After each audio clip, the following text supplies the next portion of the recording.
Kinumpirma nga ng Philippine National Police na nasa kustodiya na nila itong si Pastor Apollo Kibuloy matapos siyang sumuko kahapon. Ayon kay Philippine National Police spokesperson Police Colonel Jean Fajardo, hawak na rin ng pulisya mga kapwa-akusado nito na sina Jacqueline Roy, Ingrid Canada, Crescente Canada at itong si Sylvia Semanes. Bandang alas 5:30 kahapon nang ma-turnover sa kanilang kustodiya ang mga nabanggit na personalidad. Umalis ang kanilang sinakyang eroplano sa Davao Airport bandang alas 6:30 ng gabi at lumapag sa Villamor Air Base sa lungsod ng Pasay pasado alas 8:30 na ng gabi. Mula Villamor Air Base ay bumiyahe ang convoy nitong si Kibuloy sa EDSA patungo sa Campo Crame at dumating ito sa custodial facility bandang alas 9:10 ng gabi at kaagad na inihain ang warrant of arrest laban sa mga akusado. Paliwanag ni Fajardo, kaagad itong sumailalim sa booking procedure kabilang ng fingerprint at mugshot, physical at medical examination, habang ang ilan sa mga ito ay tumaas din ang kanilang presyon. Pakinggan po natin ang bahagi po ng pahayag ni Colonel Fajardo. Kinukumpirma po natin na hawak na po natin si Pastor Kibuloy, si Jacqueline Roy, si Ingrid Canada, si Crescente Canada at si Sylvia Semanes po. Nakuha po natin yung custody po nila around 5:30 this afternoon at mga bandang 6:30 po ay nilipad po natin sila mula po sa Davao at papunta po dito sa Villamor po tayo lumabas. Lumapag po sila ang C-130 lulan po nitong mga nasabing individual at nakakating po sila dito sa Villamor na around 8:30 ng gabi at nakakating po tayo dito sa custodial facility na mga around 9:10 ng gabi. Samantala, iginiit naman ng Philippine National Police na sa loob ng Kingdom of Jesus Christ compound sumuko sa mga otoridad itong si Kibuloy at mga kapwa-akusado nito taliwas sa unang napaulat na sa isang private subdivision ito nanggaling. Ayon kay Fajardo, nagbigay sila ng ultimatum sa kampo nitong si Kibuloy at nakipagnegosasyon. Naging posibleng niya ito dahil sa joint efforts ng Philippine National Police at ng Armed Forces of the Philippines. Tumanggi naman itong magkomento kung saan nagtago itong si Pastor Kibuloy at iba pang mga kapwa-akusado. Muli, ang bahagi po ng pahayag nitong si Colonel Fajardo.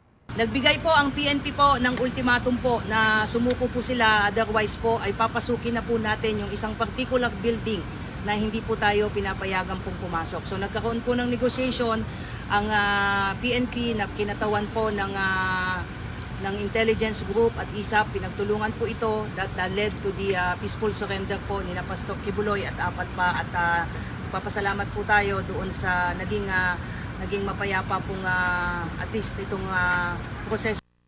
Samantala ngayon pong araw mga kabombo, Setyembre 9, inaasahan pong ibabalik na ang warrant of arrest dyan sa may Quezon City kung saan po inilipat ang kaso nitong si Kibuloy at iba pa mula ho sa Davao Regional Trial Court. Etong si Kibuloy ay nahaharap po sa patong-patong na kaso na may kinalaman sa paglabag sa Republic Act No. 7610. Ito ho yung Special Protection of Children Against Abuse, Exploitation and Discrimination. At maging ang paglabag sa Republic Act No. 9208 o Qualified Human Trafficking. Tiniyak naman ng mga abogado nitong si Kibuloy na ipagpapatuloy nila ang pagprotekta sa karapatan ng kanilang kliyente sa ilalim huyan ng saligang batas at maging sa umiiral na batas. Samantala, mga kabombo, balikan po natin ang ilan po sa mga kabanata bago po tuluyang naaresto o tuluyan pong sumuko etong si Pastor Kibuloy mula ho noong siya po ay naharap sa mga una-ho niyang mga kaso. Dito ho sa Pilipinas ho yan at doon po sa Estados Unidos. Noon pong Pebrero ng taong 2018, nadetene itong si Kibuloy at alin na iba pa sa Estados Unidos matapos sumakita ng mga customs agent yung pong hanggang sa 350,000 pesos na cash at mga rifle parts sa loob po yan ng kanyang private plane. Doon po yan sa US. Noon naman pong Oktubre ng taong 2018, isang dating miyembro ho ng Kingdom of Jesus Christ ang naghain ng kaso doon ho sa may Hawaii at inakusahan itong si Kibuloy ng sexual abuse.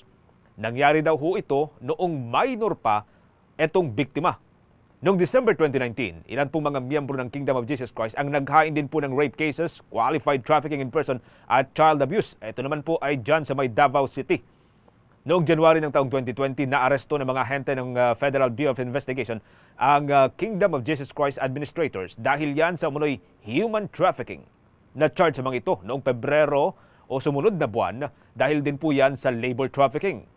Noong March 19, 2024, naglabas po ang Senado mga kabombo ng arrest order laban kay Kibuloy matapos po siyang hindi makipag-cooperate sa mga pagdinig ukol sa mga human rights violations. Dito namang Abril ng taong 2024, naglabas ang korte sa Davao ng warrant of arrest laban pa rin kay Kibuloy at 5 iba pa na kanyang mga kasamahan. Isinilbi po ng mga otoridad ang warrant of arrest, ngunit wala itong si Kibuloy sa compound ng Kingdom of Jesus Christ doon po sa may Davao City. Noong Mayo ng taong kasalukuyan, pumayag po ang Supreme Court na i-transfer ang kaso mula po sa Davao City patungong Quezon City. Ito ho'y para maiwasan yung tinatawag na miscarriage of justice. Noong June ng taong 2024, isinilbi po ng mga otoridad ang warrant sa Kingdom of Jesus Christ facilities, ngunit hindi natunton etong si Kibuloy. Ang dati pong nagsilbi bilang regional director dito ay hindi pa etong si kontrobersyal na si General Torre. Ito pong July 2024, naglabas ng reward na 10 million pesos para naman po sa impormasyon ukol yan sa kinaroroonan at sa posibleng tuluyang pong pagkakaaresto sana nitong si Kibuloy. Agosto ng kasalukuyang taon, naglabas ang Court of Appeals ng freeze order laban ho sa mga properties, mga bank accounts at mga air assets nitong si Pastor Kibuloy. Noong pong Agosto 24, sinimulan ng Philippine National Police ang mahigit 2 linggo na pagsisilbi sa warrant hanggang sa tuluyan na nga pong lumutang kagabi etong si Pastor Apollo Kibuloy, ang siya pong founder ng Kingdom of Jesus Christ. Samantala, ayon naman kay Attorney Torion, sumuko itong si Kibuloy dahil daw sa pagninais niyang maprotektahan ang mga miyembro ng Kingdom of Jesus Christ at matigil na iyon pong komprontasyon sa pagitan ng mga Philippine National Police members at mga miyembro ng Kingdom of Jesus Christ. Pakinggan po natin ang bahagi po ng paliwanag ni Attorney Torion. I would like to inform the Filipino people that Pastor Apollo C. Kibuloy has decided to submit himself to the folds of law, even if he was supposedly awaiting the results of the legal remedies that his lawyers have resorted to in order to prove his innocence. No? Why did he do this? He did this simply because of the fact na ayaw na niyang hindi na niya matiis pa ng kanyang puso na makita yung kanyang mga followers whose rights are being trampled upon, no? Where the arrest warrant has been converted into a license to turn the KOJC compound into a police garrison. Samantala, mga kabombo, nilinaw din nitong si Atty. Torion na subuko itong si Pastor Apollo Kibuloy at hindi po siya naaresto either ng mga miyembro ng Philippine National Police at ng Armed Forces of the Philippines. Pakinggan din po natin ang paglilinaw ukol ho rito ng abogado ng Kingdom of Jesus Christ. It was really a surrender, not an arrest. No, and in my post, Pastor Apollo C. Kibuloy decided to extend his heartfelt gratitude to the Philippine Army, no? Specifically the ISA, who actually was instrumental, no? To General Hambala, to Colonel Ruiz, no? To Colonel Cabading, and the police officers who helped us, such as General Macapas, no? General Francisco. I would like to make mention also of retired Colonel Sosa and Colonel Chulijun Kaduyak, Major Edgardo Bahan, Colonel Mangahis, no? And most especially the good general, no? Major General Benjamin Silo of the Eastern Command of the PNP. Samantala, nagkaroon din daw ng negosasyon na nagresulta ho sa pagsuko nitong si Pastor Apollo Kibuloy at mga kapwa nito akusado na sina Jacqueline Roy, Ingrid Canada, Crescente Canada at itong si Sylvia Semanes, ayon pa rin sa Philippine National Police naman. Ayon ho sa PNP, nagbigay sila ng ultimatum na sumuko ang pastor. Kung hindi, papasukin na raw ho nila ang isang particular na building kung saan hindi sila pinapayagang pumasok.